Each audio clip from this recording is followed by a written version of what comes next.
This episode is brought to you by the ultimate in men's grooming, Pete and Pedro. With shampoos for any hair type, conditioner to keep your hair healthy and strong, and 5 signature body washes, it's time to step up your shower game. They also have colognes that smell amazing, styling aids like clays and putties, and their signature sea salt spray that provides incredible volume and texture with a light hold. Not to mention a full shave line complete with safety razors, shave brushes, shaving cream, and post-shave balm. They're also the number one spot to take your beard game to the next level. Personally, I have been using the hair putty and the natural sea salt spray, something you can put in your hair wet or dry, gives it a nice natural volume look. If you'd like to take advantage of the offer they hooked us up with today, you can do so by using the code AUTHENTIC15 to get 15% off your entire order. That's AUTHENTIC 15 to get 15% off of your entire order. You can do so by going to www.peteandpedro.com. Ladies and gentlemen, welcome to the Authentic Podcast with Justin Doulard. And thank you for tuning in to another episode. It's time!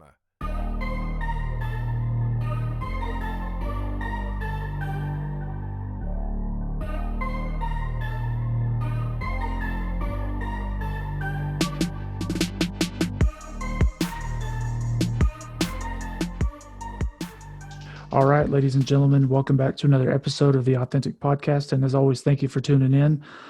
First episode of April, and pretty good timing with opening day not that long ago. I got Mr. Randall Thompson on with me, and Randall is the founder and CEO of Dugout Mugs, a former professional baseball player turned entrepreneur. So, Randall, how are you doing today? Doing fantastic. How about yourself? Doing great, man. I really appreciate you coming on. And I'll say that I found you on LinkedIn. I don't know how I found you. You popped up on my feed and I clicked on your stuff and it was really interesting. I just thought that was an interesting way to find somebody because you're the first person I've ever found for the podcast on LinkedIn. Most people it's through referral or Facebook or Instagram, the primary sources. But I just wanted to say to you, I love your LinkedIn content. LinkedIn can be kind of boring or kind of dry, but your stuff is good. So. Yeah, I appreciate that. Just started writing a couple of weeks ago. Just got inspired a little bit and just started writing some stuff, and it seems to be clicking all right. So I appreciate that. It is. It's good. Someone on my feed liked it, and that's how I found you. But I enjoy it, and I'll let you go ahead and tell a little bit of a backstory about Dugout Mugs, and then I got some questions for you about some of your LinkedIn content. But go ahead and tell us what Dugout Mugs is and kind of how you got started in a nutshell. Still working on the mission and vision statement. We've got it written down. I've got it in an email somewhere. We're like year 5 into the company, and Chris and I, my business partner, we were like, dude, we can't keep putting off this mission statement. And we're like looking at each other at year 5. I don't have it memorized quite yet, but the general gist of it is we create unique gifts that celebrate the heroes of the baseball community. And if we got a little bit more into the nitty gritty of things, we take the barrel of a baseball bat, chop it off and turn it into a drinking mug, do the same thing with the knob of a baseball bat. We turn that into a shot glass. And then we also create a little mini baseball bat wine glass. So if you think about the general shape of a baseball bat, you shrink it down to about 10 inches and turn it into hopefully one of your favorite Pinot glasses and a few other bottle opener options. But we just create unique baseball items that people typically buy for gifting reasons. And I noticed, on Plate Crates podcast, you said, I guess we'll dive right into this. You said you got a new product coming out around Father's Day, and you said you think this is something that you said it could be a billion dollar idea. So I know you can't elaborate on that a whole lot, but obviously you're growing from when you started 5 years ago. So right. I guess you're just going to continue to create more products such as this because you started with the mug and now you seem to kind of develop and move forward with that. So yeah, that's the dream, to be able to continue to create products that the baseball community relates with and connects with. And I've since I've said that on Josh's podcast, I've had some more time to reflect on that. And I think it's going to be a multi-billion-dollar product. I think I might have sold myself short a little bit on on $1 billion, but in perpetuity for the existence of baseball, I feel like it has the chance to be a multi-billion-dollar product. And so why wait? And what's the wait? Is it not finished yet, or you're just not ready to quite reveal it, or? Yeah, it's in a design phase and kind of going back and forth, and there's a little bit of a longer process that's taking place with this product versus what the wood product. If I had a wood product idea, it's something that we could ramp up pretty quickly, but it's a different material other than wood, and it's taken a little bit longer to kind of get it off the ground. And as an entrepreneur and a business owner, I'm sure you have patents or certain trademarks and such. Is this going to be something that's kind of like the first of its kind, and trademark Mm-hmm. and patent and stuff like that, or? Yeah, it's unique. We did file a patent for it. And in general, I think that's our business model: is we innovate or create products, and at least I know from my side of things, that's the only way that I really see business. Is it's so much better and easier to just compete against nobody. So whenever you create your unique selling proposition, this USP that everybody tells you that you got to have, it's not so critical, because your USP is whatever you're creating, and that's what makes you unique. And I find that to be kind of the fun part of business, is creating items that no one's ever seen before. So, and my business partner, he's the absolute king of promotion, absolute king of sales. You can't walk into a room and not know Chris. So the combination between us two has just been a really near perfect marriage.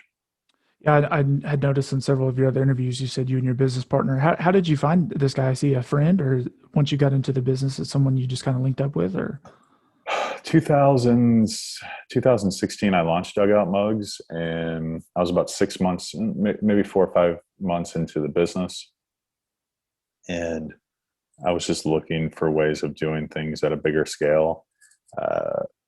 I'm part of this Facebook group that's a collection of a bunch of ex-major league and minor league baseball players. And Chris was on there trying to push these tickets to a country concert that I was going to. And Chris didn't play professional baseball. So I don't know why he was in that group or how he got in that group, but that sounds like Chris now knowing him. And so I just clicked on his profile to see who he was, because I was going to that country concert already. And I saw that he was in Tampa, and I saw that he was in business in some capacity. So I Googled him, and I saw that he sold a bunch of T-shirts online. So I sent him a message, and I just said, "Hey, I just started this. Send him the link. About $50,000 in the sales here, and I'm just trying to figure out how to sell more." And he was at a conference in St. Pete where I was living at the time. Told me to swing by. We met in the bar lobby, drank a beer, and probably about 2 or 3 months later, we started working together. So you found this stranger in a Facebook group who wasn't probably supposed to be in there, and now he's your lifelong business partner. So right. Sounds like he weaseled his way in there looking for some of you guys trying to do some things. So, Chris does a lot of things that makes me scratch my head in a good way. Like how the hell did he pull that off? But he really is. I mean, he's so dynamic. He's so good.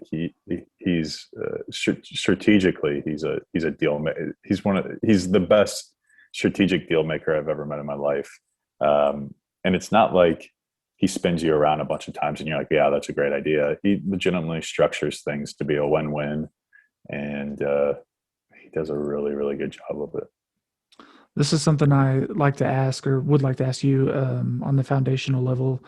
Because I mean, I love entrepreneurs. I love to follow them. I aspire to be one day. And I watch a lot of Shark Tank, stuff like that. Read all the books. And when you're getting started, I know, capital typically is like one of the biggest roadblocks.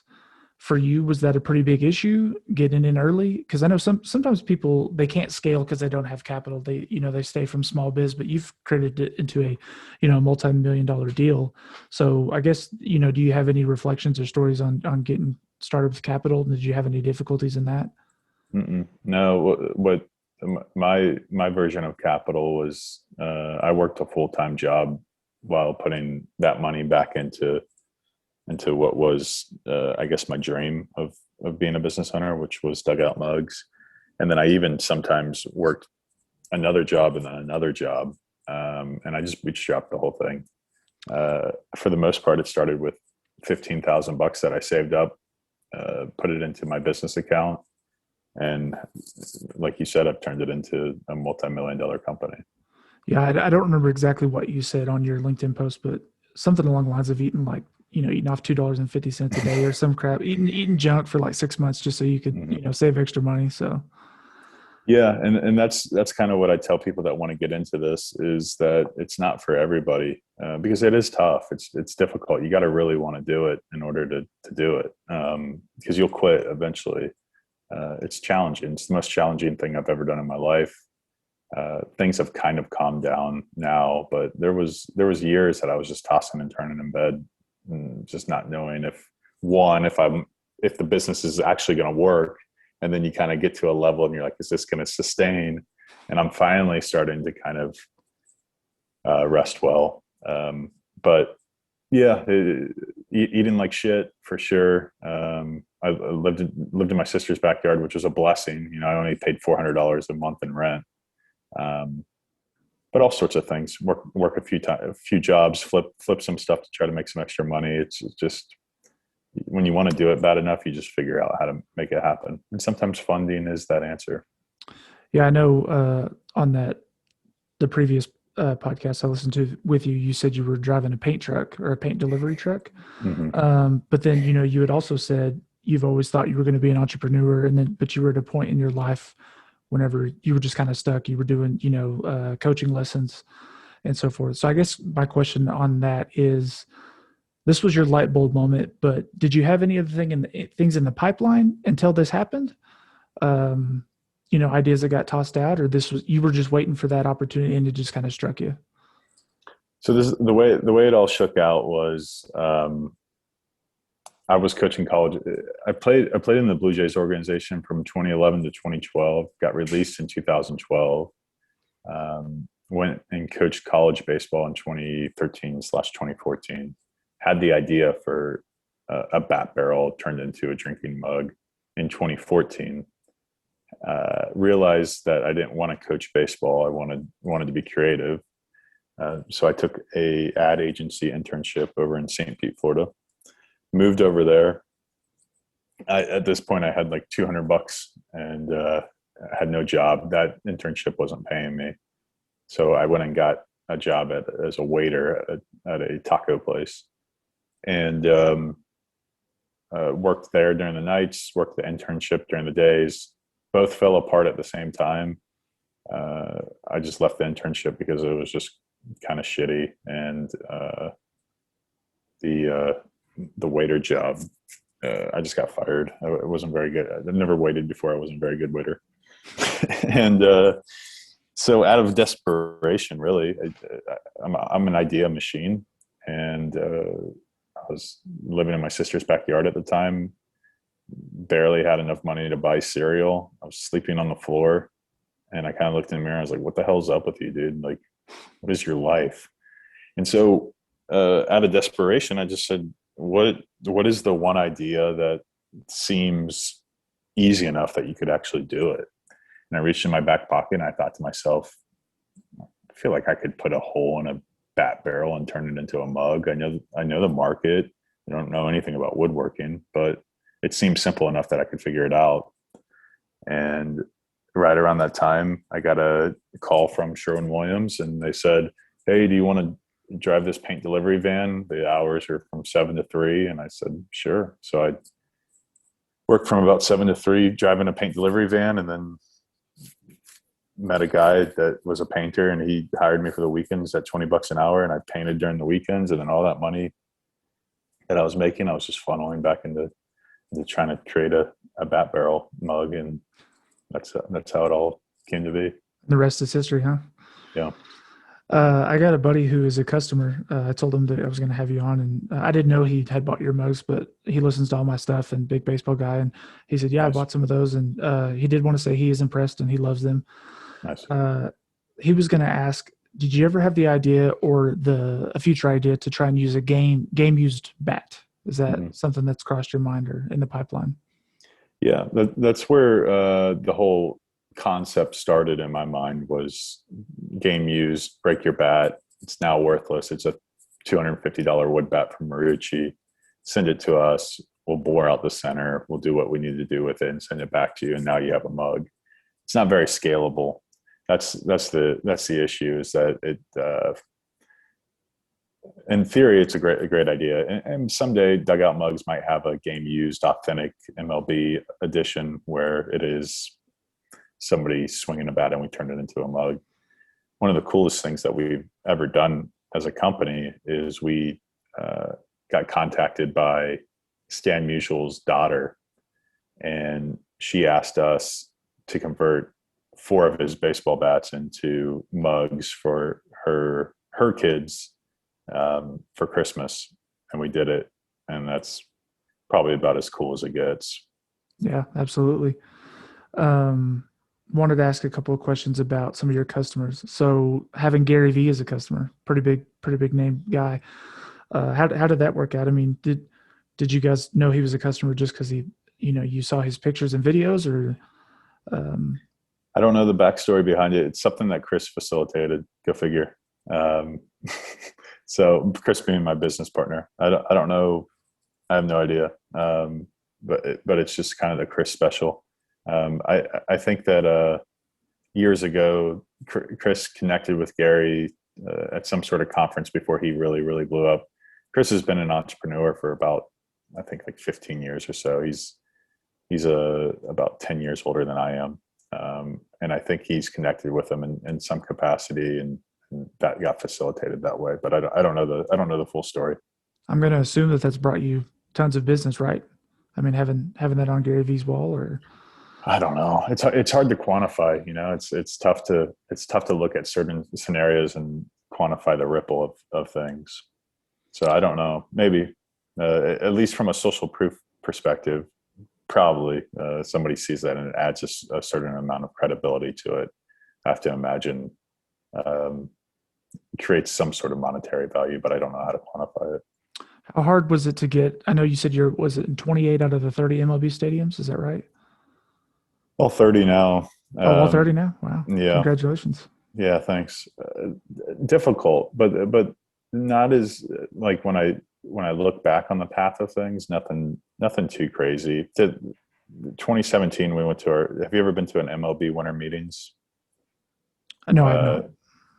So it's where all the trades go on and where all the who's who meet up, and it's just like anybody and everybody baseball.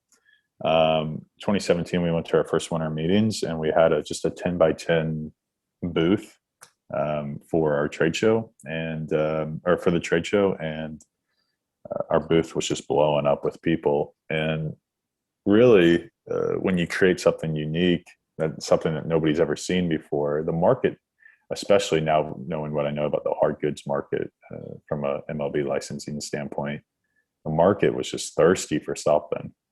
It's all kind of the same shit just being facilitated, and kind of just it's all the same stuff. So when we came to town with something different, team buyers, MLB team buyers, they wanted it in their stores. So it wasn't.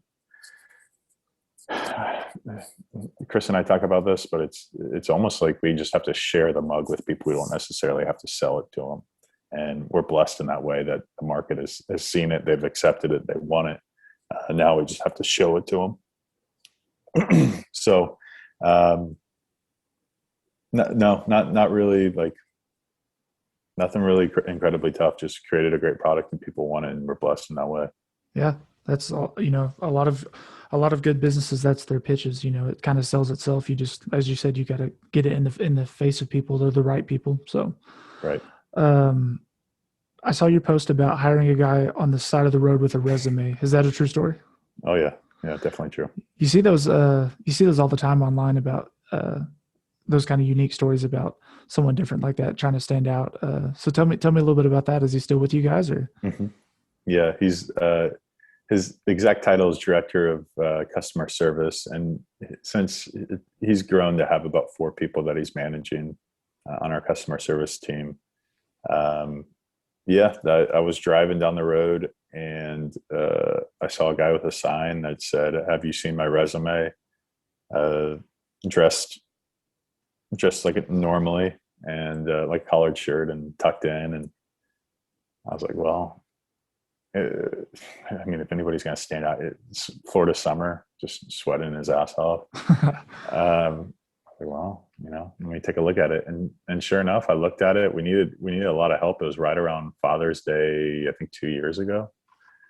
So right around this time, 2 years ago. And Brad, he was an Army vet, brought him in, was with our warehouse manager and said, tell me about yourself. And then within like 2 or 3 minutes, I just said, well, if you want to start tomorrow, you can start tomorrow. And sure enough, he did. And he's still with us a couple of years later. Wow. That's amazing. Did he have anybody else kind of give him any attention, or were you the only guy? I have no idea. Never asked him. Probably should ask him.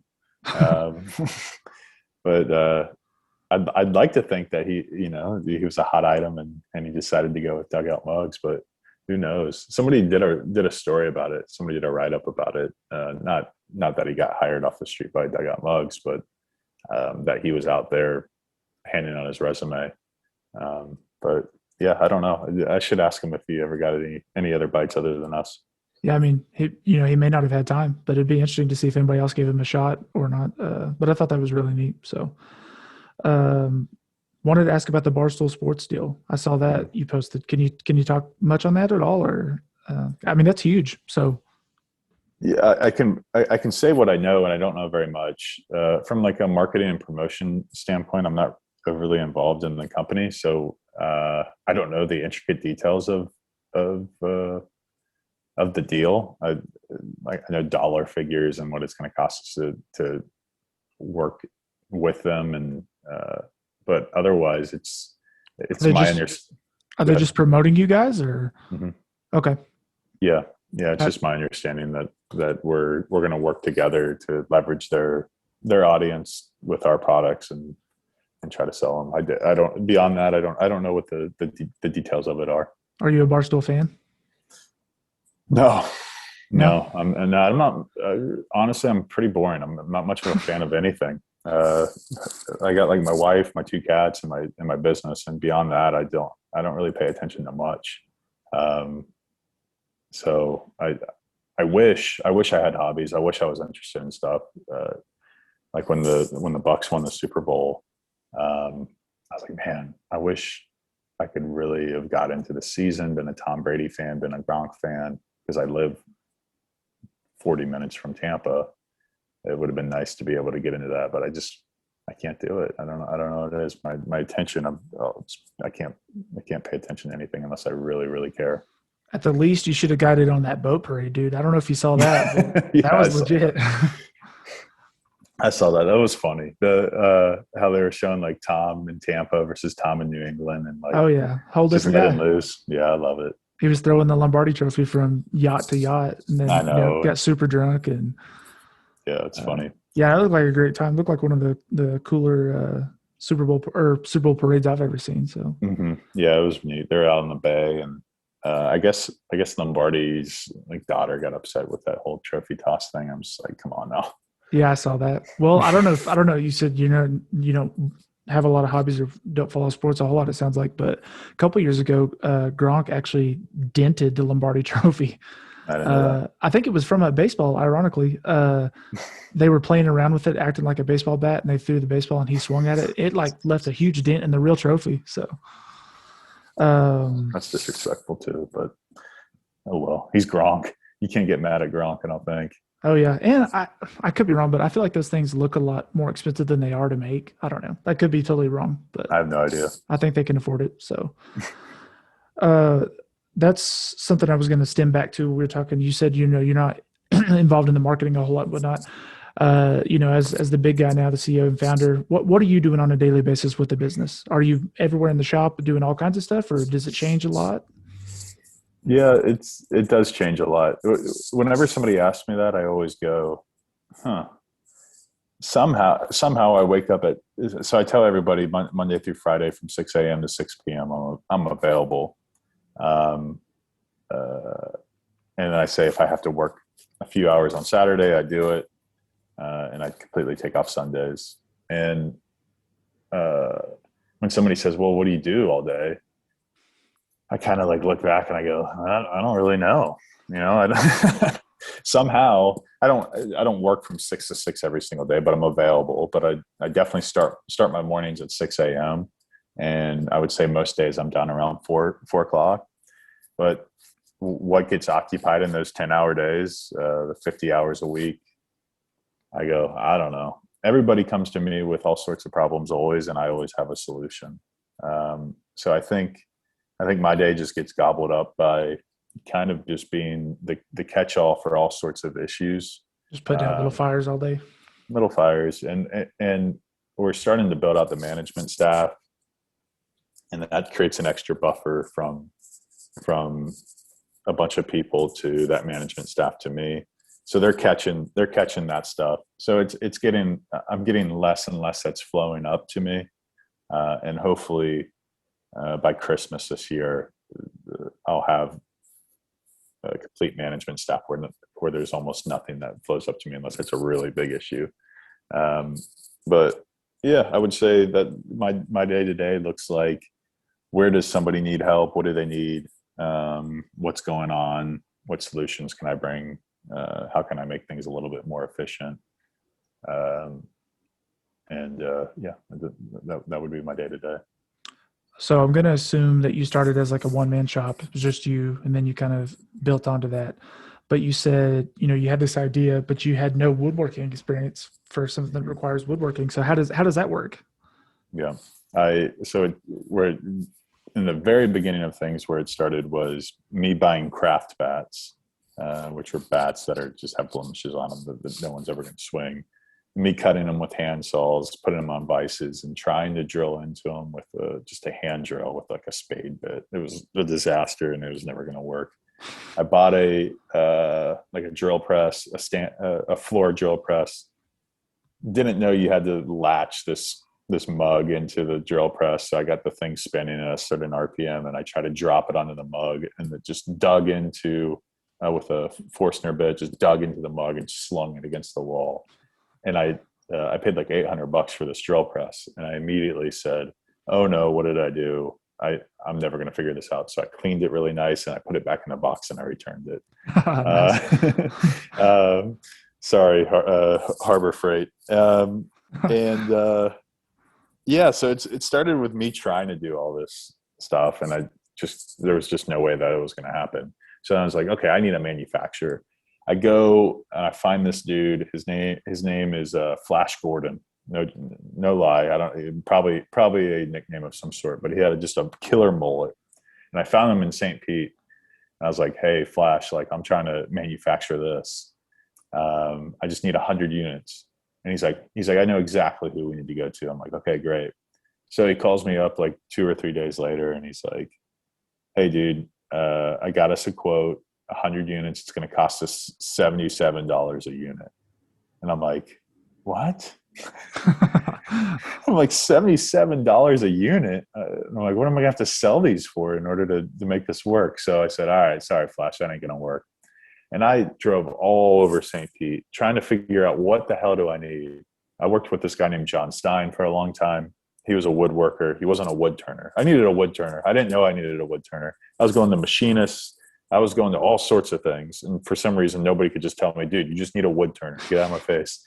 And so I finally linked up with a company called Tomahawk Bat Company, who now my wife, who was my girlfriend at the time, said, hey, one of my friends started a bat company in like Wales. Do you want me to connect you?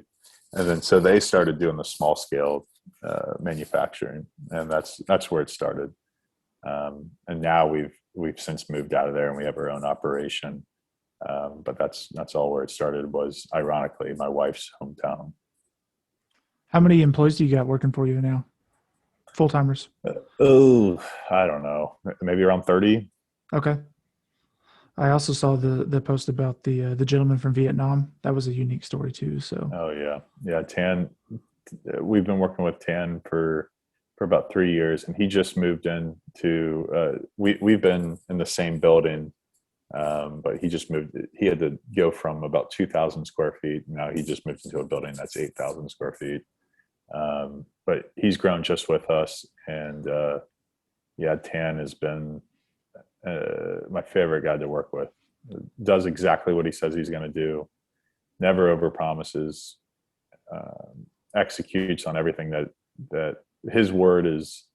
Whatever he tells me, I believe it, which is really, really rare, unfortunately, for the business side of things. But yeah, Tan has been incredible. Where did you find him? Not on the side of the road with a resume? Oh, no. Chris was in business with somebody that knew him. That it just kind of all got connected in that way. So when you found Chris, yeah, obviously you had an interest in him, but did you ever legitimately think that you guys would grow into this multi-million-dollar idea together as partners? Or I don't know, man. I really don't know. I like to think yes. I mean, I used to think to myself, if I wanted to start a company and grow it to million dollar companies, I could do that. And like, I kind of just talk out of my ass and not really know what that means. But there's so much hard work that goes into it now. And now I see how rare doing something like this is. I mean, there's something inside of me that told me that we could do it. What that actually meant, I didn't know, but maybe I'd like to think yes, but I'm not sure. do you have other ideas as far as different business entities? Because obviously this is goods for customers and it's in the baseball realm. But now you said you're always got a creative mind, and now you've probably got the capital to maybe do something. Is your mind spinning to do other things completely unrelated in the business world, or are you kind of sticking with this alley you got? A little bit, but for the most part, I'm one track minded, and it would be it wouldn't be in my best interest to look at something that's growing at 300% this year and say, I'm going to take my eye off that prize to go do something over here. Wealth is there's a saying that wealth is created in concentration. So the more concentrated that you are, the deeper you get and avoid getting wide. That's the most sure way to build wealth. So yeah, the creative in me goes, man, maybe I could do this and that. But then the other, whether it's the devil or the angel, I don't know. The other guy goes, dude, lock in. Like, you got a once in a lifetime opportunity to grow this thing to a whole nother level. So do it. Just stick to what you're good at for now. Yeah.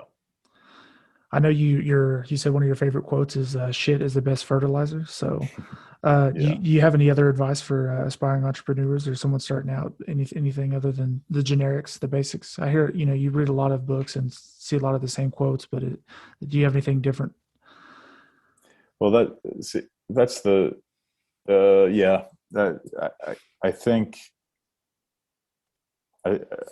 I don't think there's any different. There's not very much of a difference between people. There's no shortage on capital. There's money everywhere. There's good ideas everywhere. Getting in front of people is as easy as it's ever been with the internet.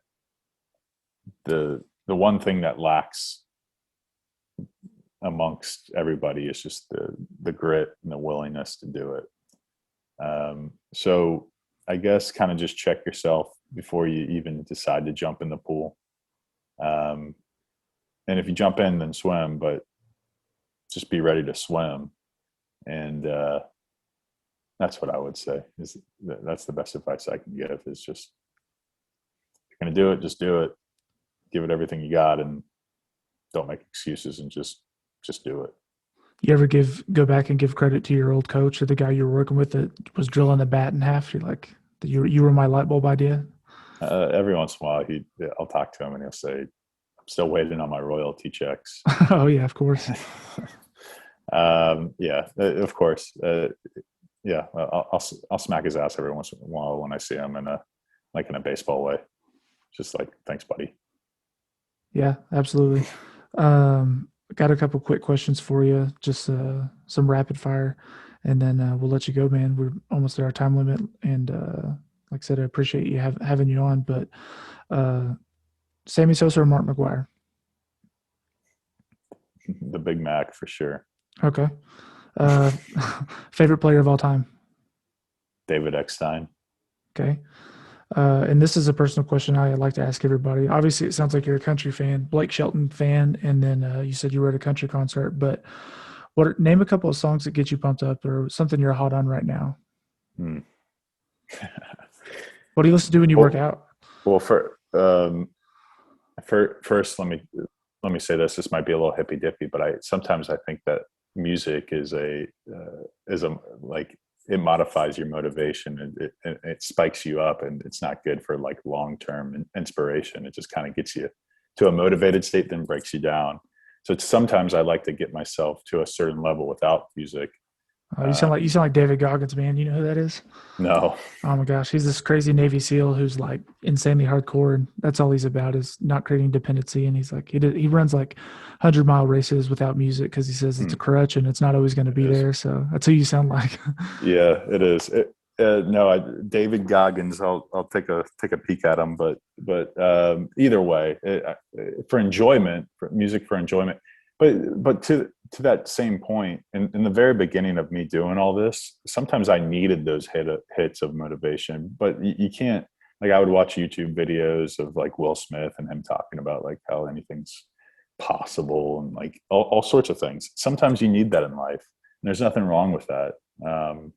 Sometimes it gets you started when you need to get started. It's just, the issue becomes whenever you spend more time just consuming that than actually doing stuff. Is, at least for me, my circumstance is different than anybody else's circumstance. Blanket advice is such shit.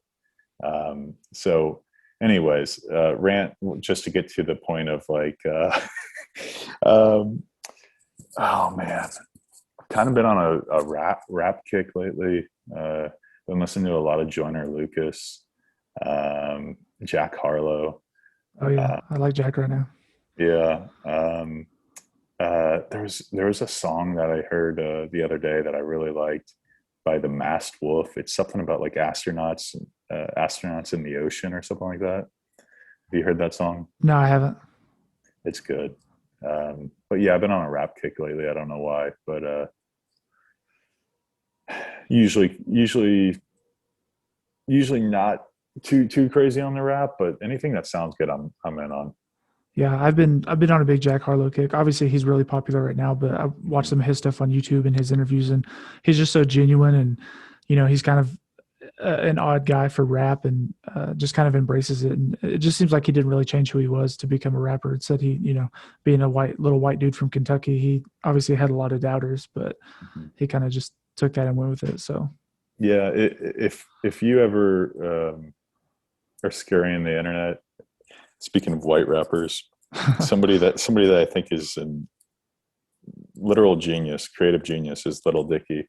Oh yeah, I know Little Dicky. He's so smart. And I don't know if you've ever seen a show Dave, but it's just, I don't know. He's a creative genius in my mind. But check out some of his stuff. He's a smart cat.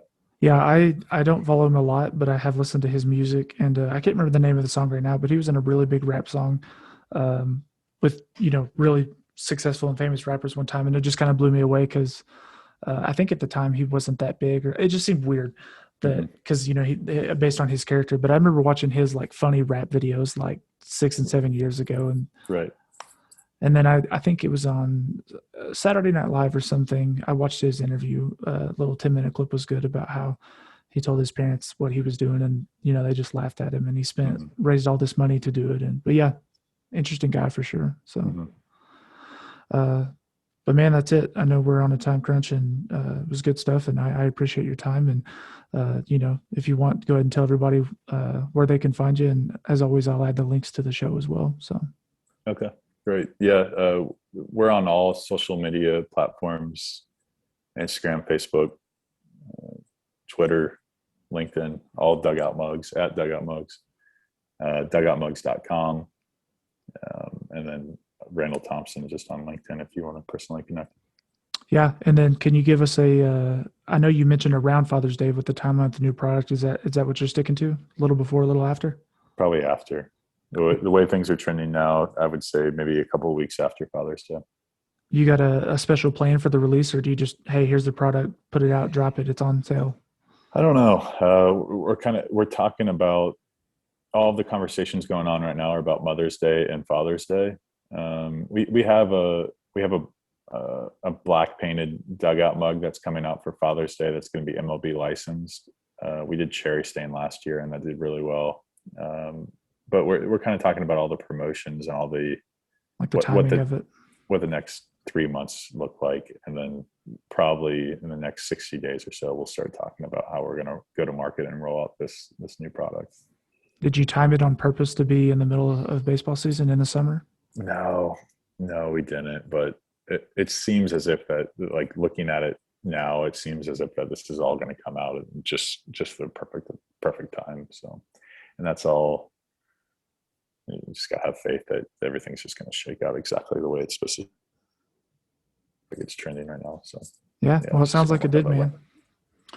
Well, Randall, I appreciate your time, and hopefully people check you out a little more after listening to the show. And like I said, I wish you continued success. It sounds like you're doing great, man. Yeah, thank you. Yeah, thanks for your time. Yeah, talk to you soon. Yeah, bye.